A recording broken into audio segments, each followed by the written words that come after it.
Thanks, Kara. And thanks for the tears in all our eyes. Thank you. Would you please stand again?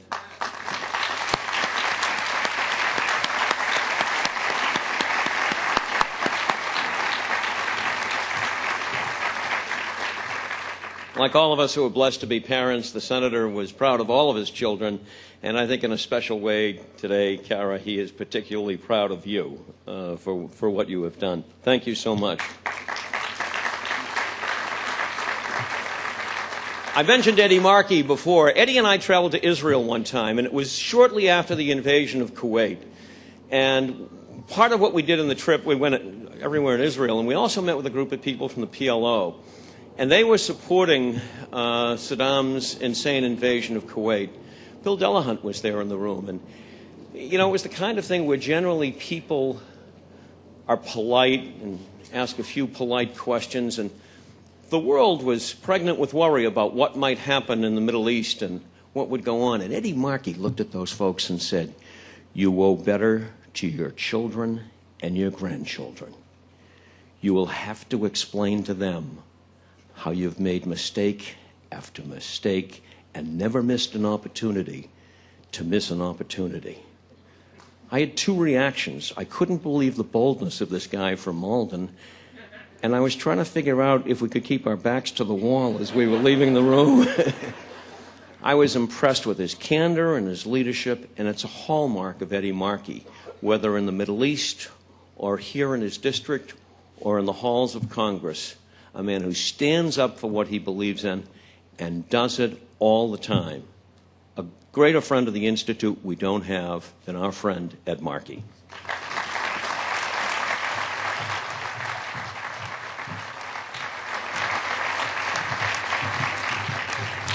Thank you, Peter, so much, and thank you for being the great leader for the Institute in its first year of existence.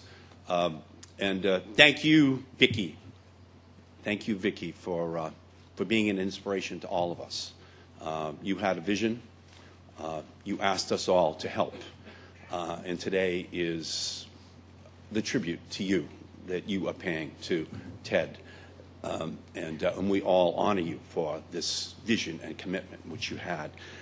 And to Ted and to Kara and to Patrick, the lights of his life, you and the whole family. It is our honor to be here with you today. He was so proud of you. We are so proud of you. And we are so proud to be here with the whole family here today. Thank you.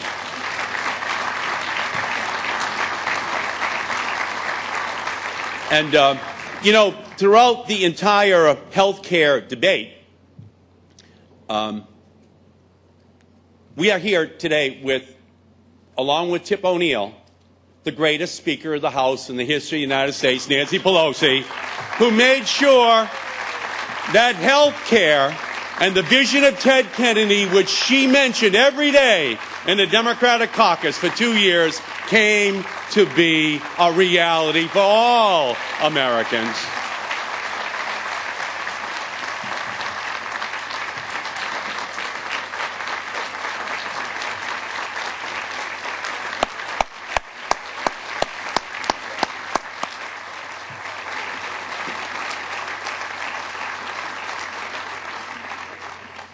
She wanted to make possible what DeVal Patrick and Terry Murray and Bob DeLeo have already made possible here for the citizens of Massachusetts. And it was what happened here in Massachusetts that became the model for the rest of the country. And they are now the beneficiaries of the leadership that we have assembled here today. As Peter said, for so many people, Washington is just a distant concept. I'm from Malden. My father was a milkman. I had never visited Washington, D.C. until I was sworn in as a United States congressman on my first visit to that city. Marty Meehan, Bill Delahunt, all of us, when we arrived there, it is just this incredible moment of honor. Here at the Kennedy Institute, children from across this entire region, across this nation, will be able to learn about how our government works. And it will inspire the next generation in the same way that the past several generations have been inspired by the Kennedy family, by the brothers who served as a beacon of hope, not just for the Irish or the Italians, but for every people of every nationality within this nation and across the entire planet. There was something that was born there in the 1960s with these Kennedy brothers, and it lives on today. And that dawning of a bright light, a better future, lifted up the spirit of an entire nation. And throughout Teddy's unmatched career in public service, he made sure that everyone had access to it. And as the nation's greatest senator in history, he made sure that there was a democratization of access to opportunity through education and through health care for every child in this country, so that everyone could have not just a dream, but a reality. And millions of people across this country now are able to fulfill their dreams because of what Teddy was able to do. But with Teddy, it was always the make of the man, not just his level of political performance, that caused the rest of us to lift our gaze to the constellation of possibilities that were out there. Not only our own possibilities, but our own potential, our possibility to help the world within which we lived. This magnificent institute will give the next generation of Americans the guide stars, service, civic education, historical understanding, and idealism, which enlighten the mind and encourage full participation in our vibrant democracy. Teddy always knew that the past was just a memory, and the future was the hard reality for the poor and the sick and the elderly and the disabled.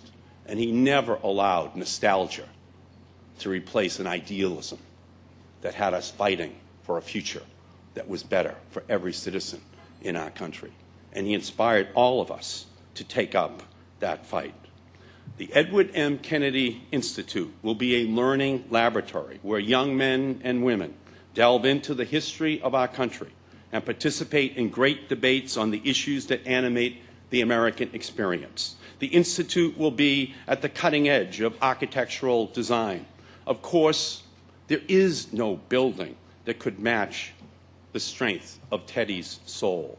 There is no material that could replicate the fiber of his character. There is no architecture that could even begin to scrape the heights of Teddy's vision. But yet, in this man-made edifice, it will be conveyed the essence of Teddy, and it will be such a fantastic and innovative structure. When I imagine the activity within the Institute's walls, I think of all the incredible energy that will be generated. I imagine the son of an Irish-American ironworker from Fitchburg debating the daughter of a Brazilian-American bus driver from Framingham on the replica of the United States Senate floor. I think about the daughter of the Italian-American insurance executive from Danvers teaming up with the son of a Haitian-American hairdresser from Dorchester to research proposals on innovation and early education programs.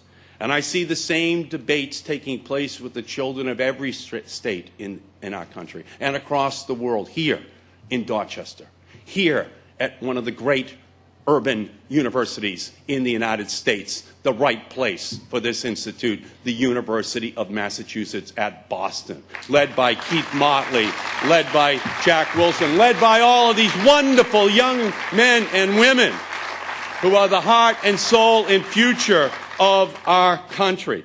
And it is those debates which will spread the dreams across towns, across our nation, across the world building bridges of understanding.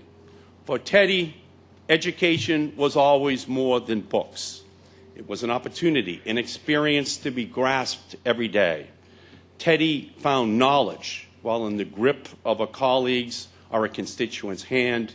He found vision while grasping the tiller of his sailboat or at his lectern on the Senate floor. He found joy in his children and his grandchildren. He found love in the arms of his dear Vicky and fulfillment in the multitudes across the country and the world that his good works were able to touch. And now, with this incredible institute, this hub of history, the educational opportunities that Teddy created will be multiplied and made available to students, to teachers, to legislators, and to all those involved in public service at the Institute and far beyond its walls. Teddy's lion heart and the echo of his words will stir new generations to service, enabling the leaders of tomorrow to learn, to participate, and to dream about a better world. Thank you all so much, and thank you, Vicki and the Kennedy family, for what you have done.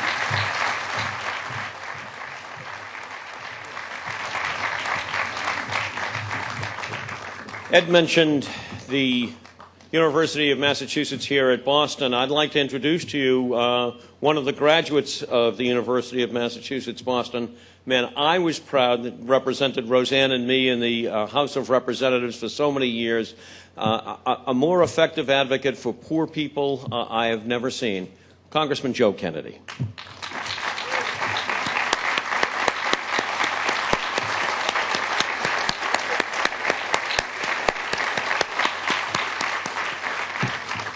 When I started this job at the Institute, I was talking to one of my young nephews who lives in Dorchester, and he was saying he had met our next speaker a couple of times, and he said, "So do you get to work with Chancellor Motley?" And I said, "Yeah, I do. He's way cool." He is that. He is one of Dorchester's great advocates. He is a man who leads this university, and you can see it on the edge of where it's going to always be a better and better place, where everyone in this country can be proud of the people who are here, of what they do here, and what they will do in our world. The way cool Chancellor of UMass Boston, Keith Motley.